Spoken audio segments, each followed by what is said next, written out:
नमस्कार। आज के इस ई कंटेंट में आप सभी का स्वागत है। आज हम लोग अध्ययन करेंगे निदर्शन चुनाव के प्रमुख चरण।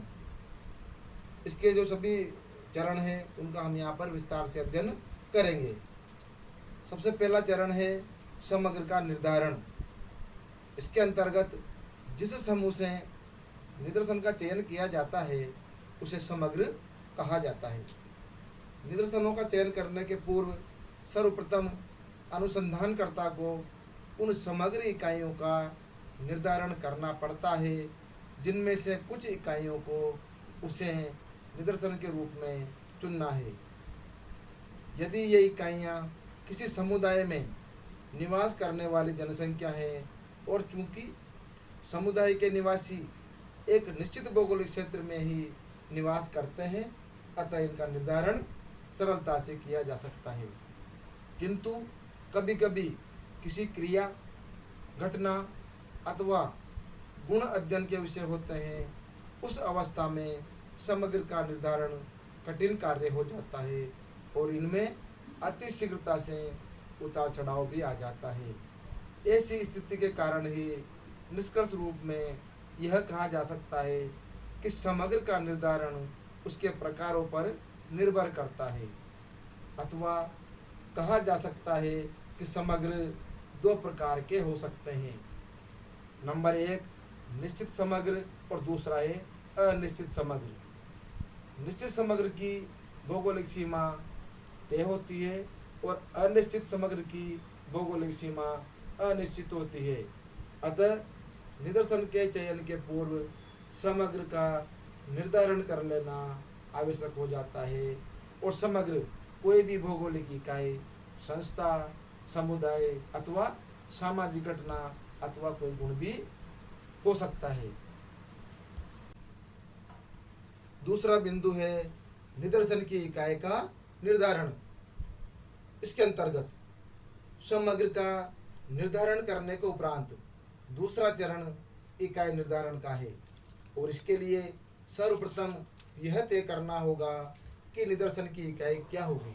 यहाँ पर हम एक उदाहरण देंगे कि यदि किसी मानव समूह के बारे में अध्ययन करना है तो केवल कुछ व्यक्ति ही निदर्शन के रूप में नहीं लिए जा सकते हैं, अपितु जिस मोहल्ले में वे रह रहे हैं, जिन व्यवसायों को अपनाया गया है और जिस परिवार के वे सदस्य हैं और जिस स्थिति एवं मकानों में वे निवास कर रहे हैं, प्रत्येक की कुछ इकाइयाँ निदर्शन की इकाइयाँ हो सकती है।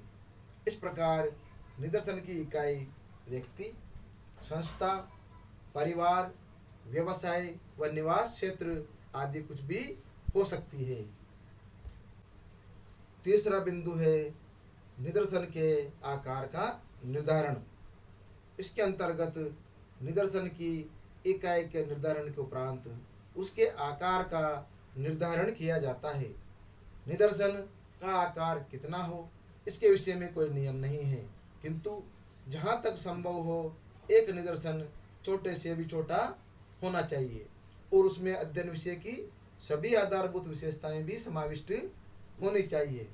इस प्रकार निदर्शन की मात्रा का निर्धारण समग्र की समरूपता एवं विषमता की विशेषता के साथ साथ शोध परिणामों की शुद्धता पर भी आधारित होना चाहिए। अर्थात निदर्शन का आकार क्या हो यह अनेक बातों पर भी निर्भर करता है।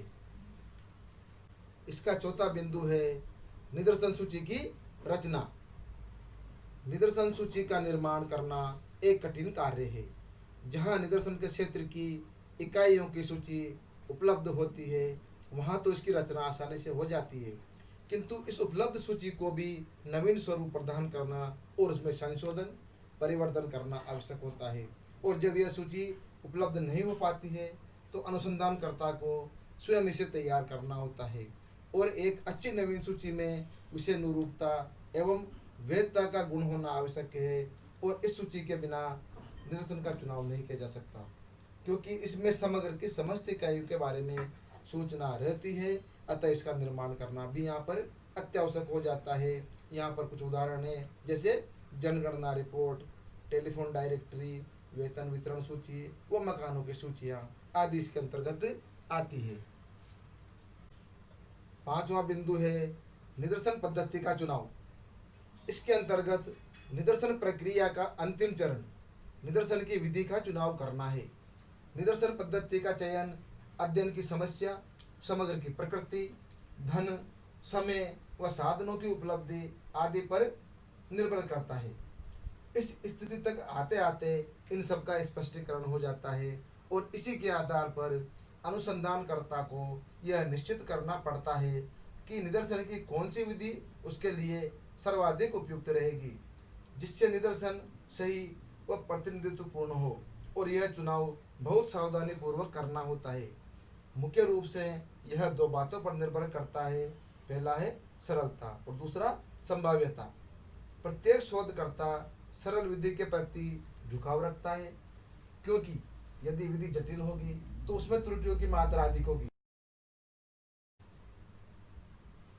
इसके पश्चात अब हम अध्ययन करेंगे निदर्शन विधि के गुण। जीवन के प्रत्येक क्षेत्र में निदर्शन पद्धति का प्रयोग दिखाई देता है, और आज के व्यवस्थापूर्ण जीवन में जब समय, धन एवं साधनों की सीमितता है तो सगणना विधि अनुसंधान की एक अव्यावहारिक विधि मानी जाती है एवं निदर्शन विधि शोध की उपयुक्त विधि कही जाती है। स्नेडेकोर ने इस विधि को उपयोगिता को इन वाक्यों में भी बांधा है, जो कि इस प्रकार से हैं। केवल कुछ ही पौंड कोयले की जांच करने से प्राप्त साक्ष्य के आधार पर एक गाड़ी कोयला स्वीकृत अथवा अस्वीकृत कर दिया जाता है।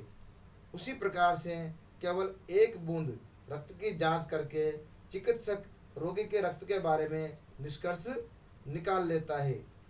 प्रतिदर्श या निदर्शन कुछ ही इकाइयों के निरीक्षण द्वारा बड़ी मात्राओं के बारे में। अब यहाँ पर हम निदर्शन विधि के प्रत्येक गुणों का विस्तार से अध्ययन करेंगे।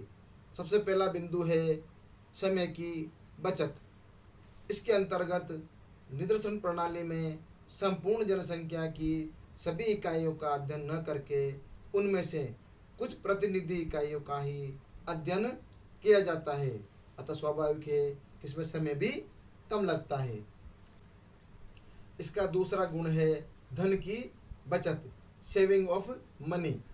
इसके अंतर्गत निदर्शन में चूंकि कम इकाइयों का अध्ययन किया जाता है, अतः इसमें धन भी कम व्यय होता है, क्योंकि स्टेशनरी, फाइल आदि खरीदने, कार्यकर्ताओं के वेतन, यात्रा भत्ता आदि पर इसमें कम खर्च पड़ता है, जबकि इसकी तुलना में संगणना विधि में इन सभी मदों पर अधिक खर्च आता है।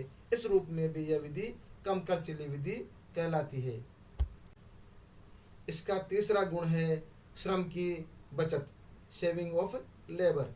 जैसा कि स्पष्ट है कि निदर्शन विधि में कम ही इकाइयों का अध्ययन करना पड़ता है, अतः इसमें अधिक कार्यकर्ताओं की भी आवश्यकता नहीं होती है और परिणाम स्वरूप श्रम की भी बचत हो जाती है। अतः आज के व्यस्तपूर्ण जीवन में यह जो विधि है वो बहुत ही उपयोगी सिद्ध हुई है। इसका चौथा गुण है गहन अध्ययन। इसके अंतर्गत किसी गहन अध्ययन के लिए यह आवश्यक है कि अनुसंधान का क्षेत्र सीमित हो, क्योंकि किसी विस्तृत क्षेत्र अथवा अत्यधिक इकाइयों का सूक्ष्म व गहन अध्ययन नहीं किया जा सकता। केवल हम लोग यहाँ पर मोटी मोटी बातें ही ज्ञात हो सकती है, लेकिन निदर्शन विधि में कम इकाइयाँ अध्ययनीय विषय होने के कारण उनका सूक्ष्म अध्ययन भी किया जा सकता है। इसका पांचवा बिंदु है परिणामों की शुद्धता।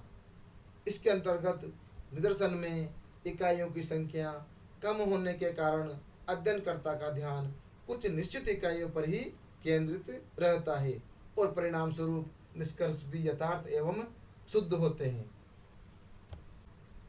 इसका छठा गुण है तथ्यों की पुनर्परीक्षा, रीचेकिंग ऑफ डाटा।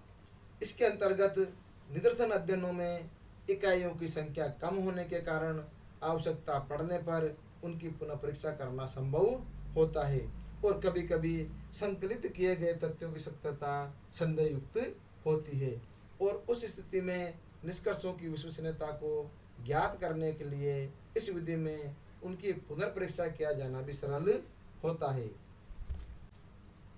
इसका सातवां बिंदु है प्रशासनिक सुविधा। इसके अंतर्गत इकाइयों की न्यूनता के कारण निदर्शन विधि में प्रशासन के आयोजन एवं संगठन एवं प्रबंध में सुविधा रहती है, क्योंकि इसमें एक तो कम कार्यकर्ताओं की नियुक्ति करनी पड़ती है और दूसरे उन पर नियंत्रण भी रखा जा सकता है। इसके साथ ही सूचना संकलन की परेशानी में भी कमी होती है। परिणाम स्वरूप अनुसंधान का संगठन सरलतम हो जाता है। इसका 8वां बिंदु है त्रुटियों की कम संभावना। इसके अंतर्गत निदर्शन विधि में कार्य क्षेत्र सीमित होता है और इकाइयाँ भी मात्रा में कम होती है, अतः अध्ययन में त्रुटियों की संभावना कम हो जाती है और परिणामों की दृढ़ता में वृद्धि हो जाती है, क्योंकि जितना अधिक कार्य होगा वहाँ पर उतनी ही अधिक त्रुटियों की संभावनाएं होगी और परिणाम स्वरूप अधिक त्रुटियाँ सर्वेक्षण को भी शिथिल बना देगी। किंतु निदर्शन विधि में कार्य क्षेत्र एवं इकाइयों की सीमितता के कारण त्रुटियां भी कम हो पाती है। यह भी इस विधि का गुण कहलाता है। इसका 9वां बिंदु है अधिक सहयोग की संभावना। निदर्शन विधि में सूचनादाताओं से अधिक सहयोग मिलने की भी संभावना रहती है। इससे प्रत्युत्तर दर में भी वृद्धि होती है और यह विधि सामाजिक, आर्थिक और व्यापारिक समस्याओं के अध्ययन के लिए भी अधिक उपयुक्त रहती है। इसका 10वां बिंदु है अधिक वैज्ञानिक विधि।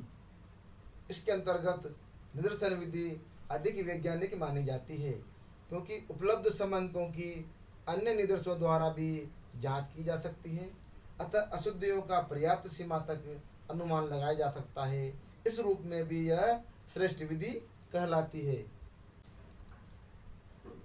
11वां बिंदु है निदर्शन की अनिवार्यता।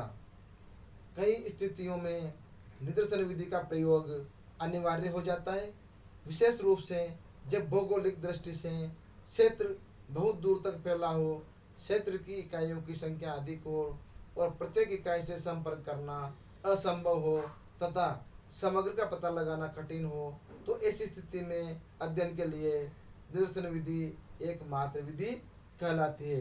तो आज हमने इन सभी का अध्ययन किया। धन्यवाद।